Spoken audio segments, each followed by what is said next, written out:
Hello, அஸ்ஸலாமு அலைக்கும், வணக்கம். இப்போ ஒரு ஸ்வீட் பண்ணுறது காமிக்கிறேன். 2 முட்டை எடுத்துருக்கிறேன். இப்போ ஒரு முட்டை வந்து இந்த ஒரு ஸ்பூன் கரெக்டாக இருக்குது கரண்டியில். 2 கரண்டி சுகரு, ஒரு ½ டீஸ்பூன் ஏலக்காய் போட்டு நல்லா மிக்ஸ் பண்ணிக்கோங்க. நல்லா மிக்ஸ் ஆன பிறகு இது ரெண்டாவது ஃபஸ்ட்டு ஒரு ஸ்பூன் ஒரு கரண்டி போட்டுட்டு மிக்ஸ் பண்ணின பிறகு செகண்ட் கரண்டி போட்டிருக்குறேன். ஓகே, நல்லா மிக்ஸ் பண்ணிவிட்டு ஒரு பிஞ்ச் சால்ட்டு அது காமிக்க மறந்துட்டேன், ஒரு சிட்டிகை போட்டால் போதும். அப்புறம் மைதா பார்த்திங்கன்னா இப்போ ஒன்று ஒன்றா போட்டுக்கோங்க. அதாவது நம்ம முட்டையோட அந்த லிக்விட் வந்து இதாகணும், கொஞ்சம் டைட் ஆகணும். ரொம்ப லூஸும் இருக்கக்கூடாது, ரொம்ப டைட்டும் இருக்கக்கூடாது. இப்போ நான் ஒரு கரண்டி போட்டிருக்கிறேன். மிக்ஸ் பண்ணின பிறகு திருப்பி 2 கரண்டி போட்டேன்.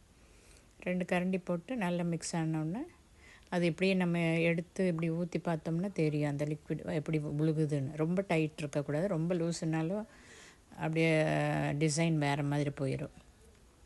ஸோ நம்ம இதை மறுபடியும் 2 போட்டிருக்குறேன். இப்போ மொத்தம் 3 கரண்டி போட்டிருக்குறேன். ஓகே, 2 கரண்டி சுகரு, 3 கரண்டி மைதா. கொஞ்சம் கூடி ஆட் பண்ணணும், ஏன்னா இது கொஞ்சம் லிக்விடாக இருக்குது, இன்னும் கொஞ்சம் ஊற்றினா போதும். ரொம்ப இதாக இருக்குது, ரொம்ப திக்கும் ஆகக்கூடாது. இந்த மாதிரி தான் வேணும். இன்னும் கொஞ்சம் ஒரு ½ டீஸ்பூன் அப்படி போட்டாலும் போதும். ஓகே, அப்புறம் ஆயில். இது வந்து தேங்காய் தொட்டி. அதில் வந்து ஒரு ஹோல் மட்டும் ரவுண்டு அந்த கத்தி வச்சு கொஞ்சம் சுரண்டி எடுத்துருங்க. பின்னாடி இருக்கிற அந்த இதெல்லாம் இது மாதிரி வருது இல்லை, குச்சி குச்சி மாதிரி இருக்கும் இல்லையா தேங்காயோட இதில் தொட்டியில், அதெல்லாம் நல்லா கொஞ்சம் வெட் பண்ணிவிட்டு சுரண்டி எடுத்துட்டிங்கன்னா நீட்டாக இருக்கும். ஓகே, அப்புறம் அதில் இல்லாட்டி உங்களுக்கு அந்த சாஸோட பாட்டிலெல்லாம் இருக்குன்னா அந்த மாதிரி பாட்டிலையும் ஊற்றி ஸ்குவீஸ் பண்ணிட்டால் போதும். இப்போ நான் வந்து தேங்காய் தொட்டியில், இது வந்து பழைய மாடல், அந்த காலத்துலலாம் அவங்க அப்படி தான் பண்ணியிருக்கிறாங்க. தேங்காய் தொட்டியில் ஊற்றி இப்படியே பண்ணுவாங்க.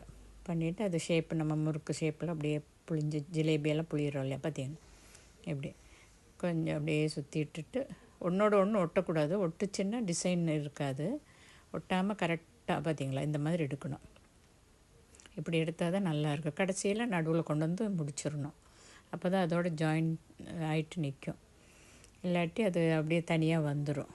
ஒன்றோட ஒன்று ஒட்டுச்சுன்னா டிசைன் இல்லாமல் என்ன சப்பாத்தி மாதிரி ஆகிடும். ஸோ அது பார்த்துட்டு கொஞ்சம் அதே மாதிரி ஆயில் கொஞ்சம் வேணும். இது தீர்ந்து போயிடுச்சு ஆயில், அதனால தான் கொஞ்சம் இதாக இருக்குது. இன்னும் கொஞ்சம் கூடி ஆயில் ஊற்றணும். கொஞ்சம் ஹையில் இருந்தால் தான். இப்போ 2-3 எண்ணெய் சுட்டதில் ஆயில் கொஞ்சம் இழுத்துருச்சு. இப்போ பாருங்கள், பார்த்தியா.